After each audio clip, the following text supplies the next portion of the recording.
video is another concern video po. Ang sabi niya is, Ma'am, ano po ang gagawin para tumagal sa pakikipag nang walang ginagamit na anumang gamot? Okay, kung nasa 2 to 3 minutes naman bago ka sumabog, I mean, dire-diretso mong binabayo yung partner mo, wala namang masama doon. That is normal. Kung 2 to 3 minutes na tuloy-tuloy. Pero kung below naman doon, like wala pang 1 minuto, ang bilis mong makatapos, dyan ka na sa premature ejaculation papasok. Meaning, hindi mo pa ini-expect or ayaw mo pa. Sobrang sandali lang, pero ayan na, dumarating na. Number 1, na better na gawin mo dito para mas mahaba pa or mas ma-enjoy nyo pa yung inyong paglalabing-labing, better na bago ka sumabak, dapat magsarili ka muna. Kasi always remember, yung una, palaging mabilis yan. So kapag sasaba ka na sa kanya, pwedeng makatulong yan para mas humaba pa yung inyong labanan. So magsarili ka muna. Once na nakatapos ka at naging successful yan, sa pangalawa niyan, medyo mahaba na yan kasi may delay na ng konti yan. Pangalawa, pwedeng gumamit ka ng condom. Sa pamamagitan nito, dahil naka-cover ang iyong alaga, of course, mababawasan ang sensation nito kapag may balot. That means, hindi siya direkta na tumatama doon sa skin mo. Yung sensitivity, medyo nalilest. So, kapag nabawasan ang sensitivity nito, of course, nandoon yung possibility na bumagal ang pagtatapos mo. Pangatlo, dapat ma-practice mo yung stop and start technique. Bakit stop? Kasi kapag nararamdaman mo na nandyan na, eto na, lalabas na, kailangan tumigil ka muna. Itigil mo muna yung concentration mo at yung ginagawa mo doon. Kung kailangan hugutin mo yan, hugutin mo muna. At bawasan mo muna yung sarap na nararamdaman mo dyan sa isip mo. Isipin mo muna yung mga kaaway mo dati. Isipin mo muna yung mga utang mo. So that way, maiiba yung focus mo. So ang mangyayari, mawawala yung sensation or stimulation dyan sa brain mo. Then, kapag bumaba na ng bahagya, pwedeng mag-start ka uli. Kaya tinawag siya na stop and start technique.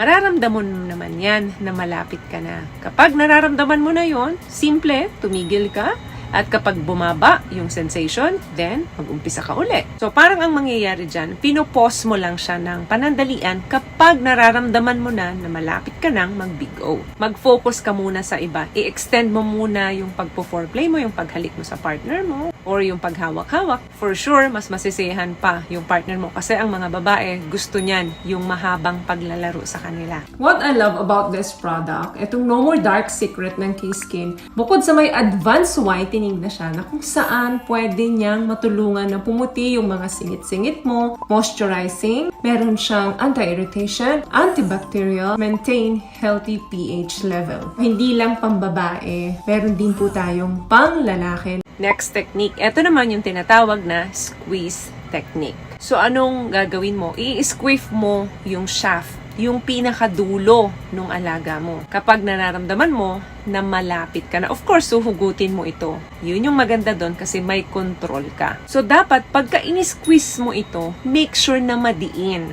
Huwag yung parang in-squeeze mo lang, tapos baka lumabas yan kapag medyo maluwang. Kasi mas magti-trigger yung sensation yan. So, dapat madiin para mo siyang sasakalin. Para yung erection nun, partially goes away. Mga 30 seconds mong gawin ito na ini-squeeze mo siya at huminga ka ng malalim. Dapat alam to ng partner mo para wag kang mahiya sa partner mo. Kasi minsan, nakakababa ng confidence ito sa inyong mga kalalakihan. Ayaw nyong malaman ng mga babae na mabilis kayong makatapos. So, make sure na kino-communicate nyo ito ng tama sa partner ninyo para naiintindihan niya yung mga ikinikilos mo. And of course, possible, natutulungan ka rin niya. Instead na ikaw ang gagawa, baka siya na lang ang gumawa nito. Panghuling technique. Karamihan, kapag mabilis nakakatapos ang isang lalaki, possible na mahina po ang kanyang pelvic floor muscles. Yang muscle na po yan po yung nagkokontrol kung bakit minsan mabilis tayong makatapos. Baka hindi po praktisado kaya mahina po ang inyong pelvic floor floor muscles. So, ang pwede nyong gawin is yung Kegel exercise. Meron po akong video na ginawa about Kegel exercise kung paano po ninyo gagawin yan.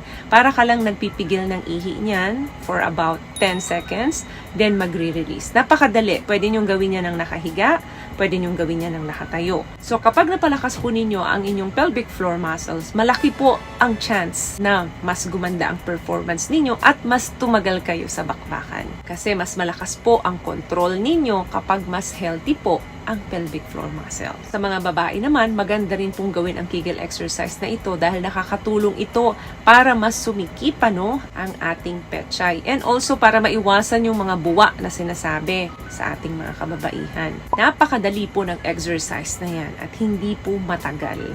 Kaya pwede po ninyong gawin yan, mga pababae at mapalalaki man. So yung mga technique na napag-usapan natin, kailangan i-practice po ninyo yan para pumasok kumbaga sa sistema nyo. At once na na-adapt na yan ang system ninyo, madaling-madali na lang po ninyong gagawin ang lahat ng yan. So, may nakuha ka bang tips sa mga napag-usapan natin ngayon? At kung nagustuhan mo ang ating video, please give it a thumbs up, comment down below, and also share this video na rin po sa mga kaibigan na sa tingin nyo matutulungan ng video natin.